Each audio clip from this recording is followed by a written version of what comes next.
ये बैरिस्टर साहब, ये कोई गलत मुतालबा तो नहीं था? आखिर एक पार्टी के सरबराह हैं, वो जेल में हैं, उनसे मुलाकात नहीं हो पा रही। मतलब कल रात को कह दिया जाता, डार साहब ने कल जब सेनेट में तकरीर की थी उसमें वो ऐलान कर देते या कह देते कि ठीक है जी, इतना बड़ा मामला है, हम इसके लिए इजाज़त देते हैं, वो जाए, मिले, उनसे बात करें, उनका कॉन्सेंट आ जाता। लेकिन ऐसा नहीं किया गया और आज फिर बाइकआउट किया उन्होंने इस इजलास का। इसकी क्या हैसियत है अगर देखा जाए इस तरह से? तो थैंक यू वेरी मच। पहले तो मेरी तरफ से मुसलमानों को और ख़ास तौर पर ईरानी भाइयों को हमारी तरफ से ताज़ियत। जी, बहुत बड़ा सदमा है हम सब के लिए, दिल दुखा हुआ है। दूसरी बात यह है कि मैं इस तरह की बातें करना पसंद नहीं करता, लेकिन फिर मुझे मजबूरन करनी पड़ती है। हमारी लंबी तारीख़ है पीटीआई से बातचीत करने की। ये अपनी हुकूमत में जब ख़तरनाक वालात होते थे या इंडिया की जो मोबिलाइजेशन हुई थी उसमें बुलाते थे, हम चले जाते थे। खान साहब नहीं बैठते थे, फिर भी हम चले जाते थे। नवाज शरीफ जब जेल में था, कभी जब इनसे हमारी बातचीत हुई, हमने तो कभी नहीं कहा कि हमें यार पहले मिलने दो। वो पार्टियां अलग होती हैं, ये झगड़े भी चलते रहते हैं कौमों के साथ, लोगों के साथ, अच्छा बुरा अलग बहस है, लोग जाते रहते हैं। मैं यही समझता हूँ कि फिर भी हुकूमत ने अच्छा किया, दावत दी, चल के गए ना। हमारा पॉलिटिकल फेस है ना राणा सांवला साहब, सियासी अमूर हमारे यही देखते हैं, चल के गए और अच्छे लीडर के पास गए। चकजई साहब का हम तो एहतराम करते हैं, हम तो गाली नहीं निकालते ना निकालते थे ना अब निकालते हैं। वो यही का अमूमी रवैया यही है, कभी भी वो मुज़ाकरात में नहीं आते, गाली निकालते हैं आगे से, साना करेंगे, कभी कहेंगे ये। मैं उस बात में नहीं जाना चाहता। बात सादा सी है कि ये तखरीबी रवैया जो डे वन से है और नॉन कोऑपरेटिव, नॉन पॉलिटिकल रवैया चलेगा नहीं। लेकिन मैं थोड़ा आगे बढ़ना चाहता हूँ। नहीं, मगर बैरिस्टर साहब, ये कोई बड़ा मसला तो नहीं था। मुलाकात उनका हक भी है, उनकी फैमिली के साथ मुलाकात भी हक भी है उनका, उनकी पार्टी के साथ उनका मैंने बताया नहीं कि मेरी इस मामले में आरा ज़्यादा सख्त है, मैं बयान नहीं करना चाहता। मैं इतना कह देता हूँ, वो मुलाकात पाकिस्तान के कानून में नहीं होती जब बाहर निकाल के गालियाँ निकाली जाएँ फ़ौज को, सियासतदानों को, अदलिया को। पाकिस्तान का जेल मैनुअल का दफ़ा 256 मना करता है उससे।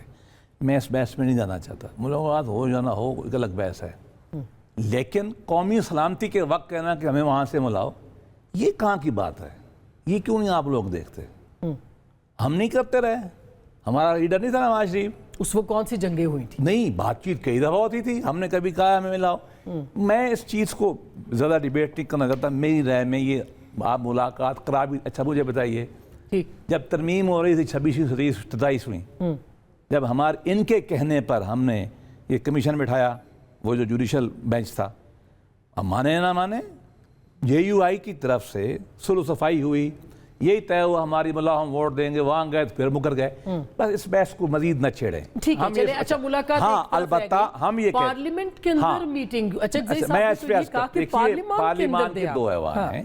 अब पार्लिमानी रवायात क्या होती है? पार्लिमानी रवायात पूरी दुनिया में एक प्रोसीजर है। मैं अलग कह रहा हूँ कि पूरी दुनिया में आम तौर पर पार्लिमान को ब्रीफिंग से पहले पार्लिमानी लीडरों को ब्रीफिंग दी जाती है। Even in great Britain, even in America, senate में स्पीच की ना उन्होंने, नेशनल असेंबली में भी कर लेंगे, एक लंबा प्रोसेस है, हो जाएगी। सदारती जो स्पीच है ना पार्लिमानी रिवायात में, जब सदर स्पीच करता है तो उसके वक्त उसकी भी डिबेट होती है, नहीं होती। लेकिन करेंगे, आज देखेंगे, कल देख लेंगे, प्राइम मिनिस्टर साहब आएंगे, हम तो कोई शर्मिंदगी नहीं, हमें क्या है। हमने बड़ी कोशिश की है। देखें, मुश्किल वक्त में, उस वक्त जब हम पे गालाम गलोच हो रही थी, ये जो कीबोर्ड वॉरियर्स हैं, हमें तो ईरान की तहसीन ली थी ना। हालांकि हम ऐलान कहते हैं हमारी पार्टी की अरबों से ताल्लुकात है ना जी, हम छुपते तो नहीं है। ईरान की हमने इतना अच्छा सलूक तो किया ना कि ईरान की पार्लिमान ने नारे लगाए ना। अभी भी आप देखें, ज़्यादा तफसील में हम जा नहीं सकते, जितना हमारे डिप्टी प्राइम मिनिस्टर साहब ने बयान दिया है। अभी भी सऊदी और ईरान में, बस क्या खोल के बताएं, जो भी अच्छा रोल हुआ है खुल के बताया, इतना ही मैं बता सकता हूँ। देखिए ना, ये पाकिस्तान का रोल है कि हमने दोनों को बैलेंस भी रखा हुआ है। ना हम कैबिनेट में गालियाँ निकालते हैं किसी को, ना हम बाहर निकालते हैं। और ये मुश्किल वक्त है, इसमें हर बात पे कहना ये तमाम पार्टियों को चाहिए कि आए बैठें। हम नहीं कह सकते थे इनको जब बातचीत हमारी होती है गाना बंद करो फिर आओ हमसे बात करो, कभी हमने शर्त नहीं लगाई। अच्छा, अब ये इसके ऊपर लेजिटिमेसी के ऊपर एक सवाल रह गया, वो मैं बाद में पूछती हूँ। आप कुछ कहना चाहेंगे ताकि इस डिबेट को भी आगे बढ़ाने से पहले फिर मैं जनरल साहब के पास जाऊँ? मैं जी इतना कहना चाहूँगा कि मेरा बहुत एहतराम का रिश्ता है और रहेगा इंशाल्लाह। मैं एक दफ़ा फिर उस तरफ नहीं जाऊँगा। सिर्फ पाकिस्तान की और पाकिस्तान के मुस्तकबिल और ख़ित्ते के अमन के हवाले से जब आप दुश्मनों के साथ भी बैठने के लिए तैयार हैं, जब आप हर किसी को गले लगाने के लिए तैयार हैं, तो पाकिस्तान की सबसे बड़ी पॉलिटिकल पार्टी को एतमाद में लेना, क्या ये हक नहीं है उस लीडर का? क्या उसके जो मेंबरान असेंबली हैं, जो सेनेट और नेशनल असेंबली, आप हमें इसलिए बुला रहे हैं कि आप खाना पूरी कर रहे हैं? अगर आप वाकई मुखलिस हैं, आप इंगेज करें, क्योंकि ज़ात की बात नहीं है, पाकिस्तान की बात है।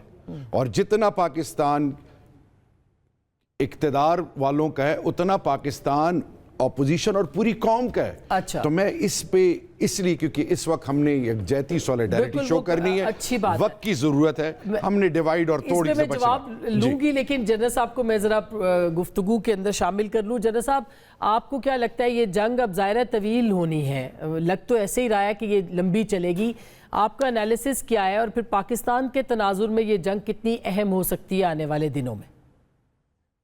बिस्मिल्लाहिर्रहमानिर्रहीम, thank you very much for having me. और मेरा शहरयार आफरीदी साहब को और बैरिस्टर साहब को बहुत सलाम। देखिए, पाकिस्तान के लिए बड़ी इम्पोर्टेंट ये हालात है और ये डिफाइनिंग मोमेंट है जी। पाकिस्तान आज के मैं 15 साल 20 साल के बाद पाकिस्तान को हमें सामने रखकर इस पूरे पॉलिसी को अपनी को और अपनी अप्रोच को देखना होगा। अल्हम्दुलिल्लाह पाकिस्तान टुडे बैलेंस खड़ा है जी, डिप्लोमेटिक अरीना के ऊपर भी, मिलिट्री अरीना के ऊपर भी। और अभी हमें जरूरत किस चीज की है इंटरनली, ये जो अभी आपने पूरी डिबेट की, अगर आप मुझे इजाजत दे तो एक फिक्रा मैं सिर्फ ये कहूंगा कि क्लैरिटी होनी चाहिए बिल्कुल हमारी पॉलिटिकल थॉट्स में और मिलिट्री थॉट्स में, मिलिट्री एप्लीकेशन में प्रिसीजन होनी चाहिए। ये 25 करोड़ एवरी पाकिस्तानी का हक है कि उसकी जो पॉलिटिकल अप्रोच है या जो क्लैरिटी इन माइंड है बिल्कुल क्लियर होनी चाहिए, ताकि उसके साथ जब आप मिलिट्री की प्रिसीजन के साथ इस्तेमाल करेंगे तो यू विल विन, वरना यहां पे भी क्यास होगा। अब जो रीजन के हालात बन रहे हैं, अफगानिस्तान हमारे सामने है, उस पर पाकिस्तान एक प्रिंसिपल स्टांस ले चुका है, क्योंकि जैसे भी हालात हो इनसाइड अनफॉर्चुनेटली थोड़े से बेहतर इसमें चाहिए, इस वक्त वो बेहतरी है नहीं और बेहतरी चाहिए।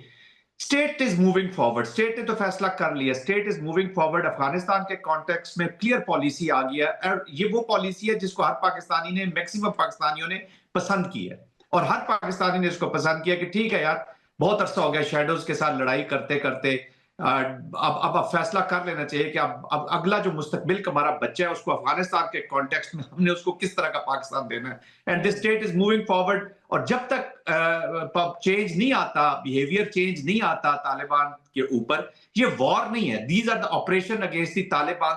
तो जब तक वो बिहेवियर चेंज नहीं आता, we are moving forward. Iran के अंदर आसमा बड़ा डिफिकल्ट सिनारियोज डेवलप हो रहे हैं।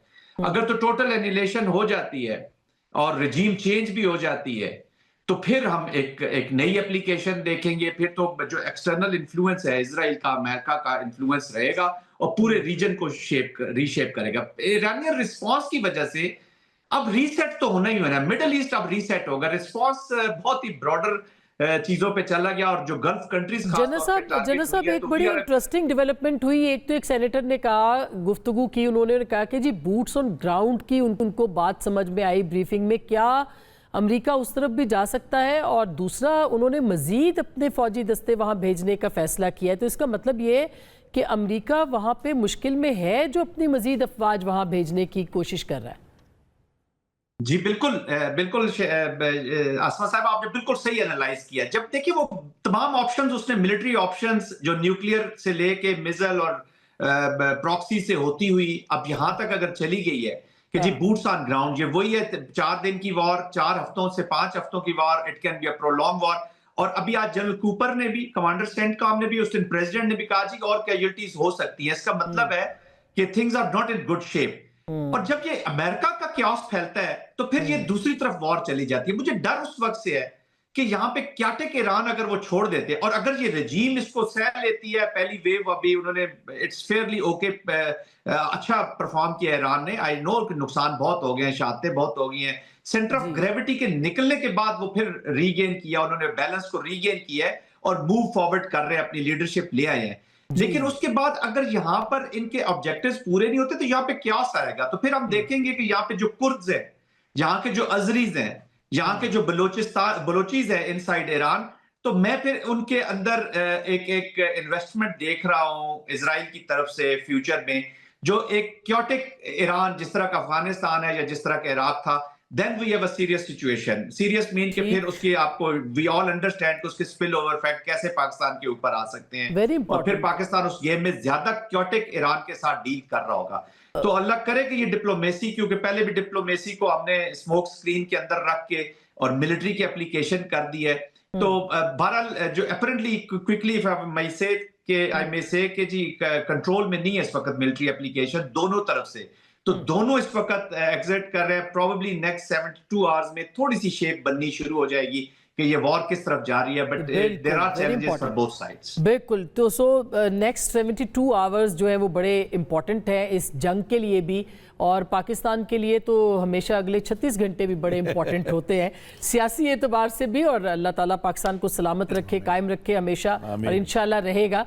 मगर ये सियासी जो कोहेजन है, ये जो अंडरस्टैंडिंग है, ये जो एक यूनिटी है, इसके लिए हुकूमत को इस वक्त बड़ेपन का मुजाहरा करना है। वो कर पाएगी कि नहीं? ब्रेक के बाद इस पर बात करेंगे, हमारे साथ रहिएगा।